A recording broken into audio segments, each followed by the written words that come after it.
রিমি আমার মিথ্যা অপবাদ শুনে চোখে পানি ফেলছে। রিমি কান্না করছে আর বলছে, আপনি প্রমাণ থাকা সত্ত্বেও কাউকে কিছু বলেননি, শুধু আপনার আপু সংসার আর যে আপনাকে দর্শক বানালো তার সম্মানের জন্য নিজেই সম্মান হারিয়ে আসলেন। আমি বললাম, আমার সম্মান হয়তো তাদের কাছে কমে গেছে, কিন্তু নিজের ভেতর নিজেকে নিয়ে গর্ব হচ্ছে। অন্যের জন্য নিজেকে বিলিয়ে দিলাম, হয়তো কোনো একদিন ওরা বুঝতে পারবে। রিমি বলল, আল্লাহ তাদের সহিও বুঝদান করুক। আমি বললাম, আমি এটাই চাই।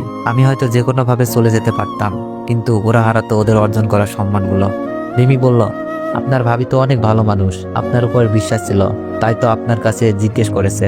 আমি বললাম, ভাবি আমাকে নিজের ভাইয়ের মতো ভালোবাসে।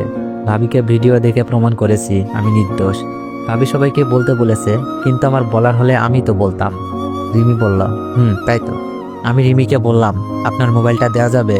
ভাবির সাথে একটু কথা বলবো, হয়তো আমাকে ফোনে না পেয়ে চিন্তা করছে। রিমি বলল, এই যে নিন।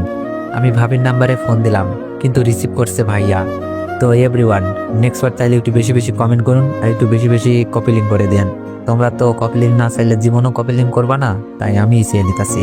আর হ্যাঁ, গল্পটা কার কাছে কেমন লাগতেছে সবাই একটু কমেন্টে জানাবেন। ধন্যবাদ।